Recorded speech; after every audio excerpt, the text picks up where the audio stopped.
Jacob Elordi, the 28-year-old Australian actor whose chiseled features and brooding intensity have propelled him from down under obscurity to Hollywood's A-list echelon, embodies the rare trajectory of a star who defies typecasting.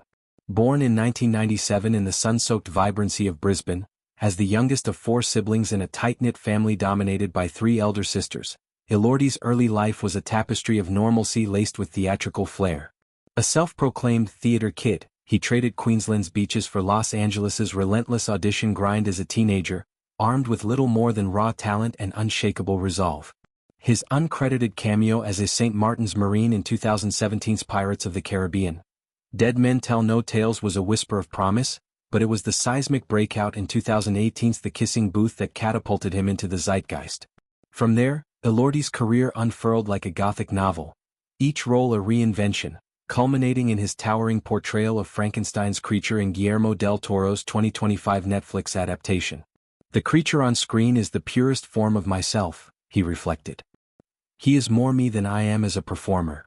This journey from rom-com heartthrob to BAFTA-nominated enigma is a masterclass in artistic evolution, marked by risks, reckonings, and revelations. The Kissing Booth trilogy, 2018 to 2021, was Elordi's baptism by fire, a Netflix juggernaut that amassed billions of streams and etched him as the ultimate teen fantasy. As Noah Flynn, the Harvard-aspiring jock with a bad boy edge and a heart of gold, he embodied the forbidden fruit for protagonist Elle Evans, Joey King. Their meet-cute at a high school kissing booth sparked a romance fraught with complications. Noah's brotherhood with Elle's best friend Lee Joel Courtney threatened to shatter alliances. Off-screen sparks flew too. Elordi and King dated from 2017 to 2018, their chemistry bleeding into sequels filmed post-breakup. The film's escapist charm, sun-drenched beaches, stolen kisses, prom-night drama, catapulted Elordi's fame, but he chafed against the pigeonhole. In a 2023 GQ interview, he candidly critiqued, "I didn't want to make those movies before I made those movies. Those movies are ridiculous. They're not universal. They're an escape." Backlash ensued, fans branding him ungrateful, but Elordi clarified to Variety, "I'm incredibly grateful to everybody in it." This episode highlighted his hunger for depth, a refusal to let bubblegum romance define him. Pivoting to prestige, Elordi's 2019 HBO entry Euphoria plunged him into televisual grit. As Nate Jacobs, the sociopathic quarterback scarred by paternal abuse, he navigated a labyrinth of toxicity, violent outbursts, manipulative dalliances, all under the neon haze of teen excess. Critics lauded his ferocity. His American accent, honed to perfection, stunned audiences oblivious to his Aussie roots. Zendaya's Rue and Sydney Sweeney's Cassie amplified the ensemble's raw power, but Elordi's Nate emerged as a chilling standout. Rumors swirled of a Zendaya romance, unconfirmed yet electric. Post-season 2 in 2022, Elordi grappled with the void. Post-Euphoria, "I often feel disenfranchised and directionless," he told Interview magazine. "I find it hard a lot of the time to stay motivated in this idea of celebrity. It makes it hard to keep finding interest and truth in the work." Season 3's prep was scant, yet his affinity for Nate deepened. "I love him. I act to understand a different experience. Playing him taught me a lot about empathy and patience." This role, a crucible of darkness, forged Elordi's empathy, priming him for lighter fare. By 2023, Saltburn anointed him Hollywood's provocateur. Emerald Fennell's psychological thriller, a fever dream of class warfare and obsession, cast Elordi as Felix Catton, the aristocratic Oxford Lothario who ensnares Barry Keoghan's Oliver Quick. From manicured lawns to bathtub bacchanalia, the latter seen a viral vortex spawning Etsy bathwater candles and grind coffee quips.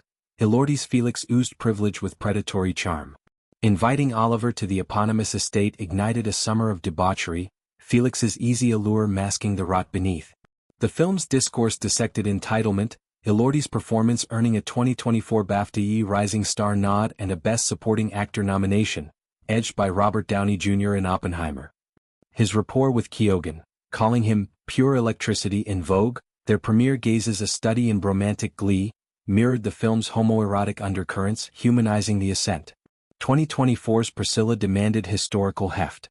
Sofia Coppola's intimate biopic chronicled Priscilla Presley's odyssey with Elvis, Elordi slipping into the king's sequin skin as the charismatic crooner who wooed a schoolgirl. Post-Austin Butler's 2022 opus, the role was audacious, but Coppola saw Elordi's magnetism. He's so charismatic and girls go crazy around him. Preparation was immersive, devouring Elvis's oeuvre, mimicking hip-swaying swagger. I have a deep voice. I think I've heard every recorded word that Elvis Presley has ever said, he shared. When you watch him move and speak, there's an energy that kind of comes from deep inside him. I was trying to find that charisma in your hips. Elordi's Elvis was seductive yet shadowed, humanizing the icon through Priscilla's lens, a narrative of love's imbalances. Shifting to historical drama, 2025's The Narrow Road to the Deep North on Prime Video saw Elordi as Lieutenant Colonel Dorigo Evans, a World War II surgeon haunted by a fleeting romance with Amy Mulvaney, Odessa Young. Richard Flanagan novel adaptation lauded with a 100% Rotten Tomatoes score for its powerful grit, demanded physical extremes. A 6-week boot camp emaciated the cast, replicating POW horrors. We were all in it together, so there was this great overwhelming amount of love, Elordi told The Guardian. It was incredibly challenging but deeply necessary. Nobody wanted to phone that in. The series' emotional core, war's scars etched in memory, mirrored Elordi's own growth from boyish leads to battle-worn souls. Crowning this arc is Del Toro's Frankenstein, streaming November 7, 2025. At 6 feet 5 inches, Elordi hulks as the creature, stitched from cadavers and sparked to tormented life. The trailer teases visceral fury, cloaked brawls on clipper ships, a snowy silhouette looming ominous. Snagging the role 9 weeks pre-shoot, after Garfield, Cumberbatch and Jones demurred, Elordi embraced the frenzy. It presented itself as a monumental task, but the banquet was already there. His Yorkshire accent, gleaned from co-star David Bradley's Blind Mentor, adds regional authenticity. The creature is a vessel that I could put every part of myself into, he mused. Everything from the moment I was born to being with you here today, that's all in it. This role, purest self-expression, caps a odyssey from kiss to creature, proof that true artistry thrives in transformation. Elordi's path challenges the heartthrob trap, blending vulnerability with virtuosity. From Brisbane stages to Netflix's abyss, he redefines stardom, not frozen in fantasy but ever-evolving, a monster of his own magnificent making.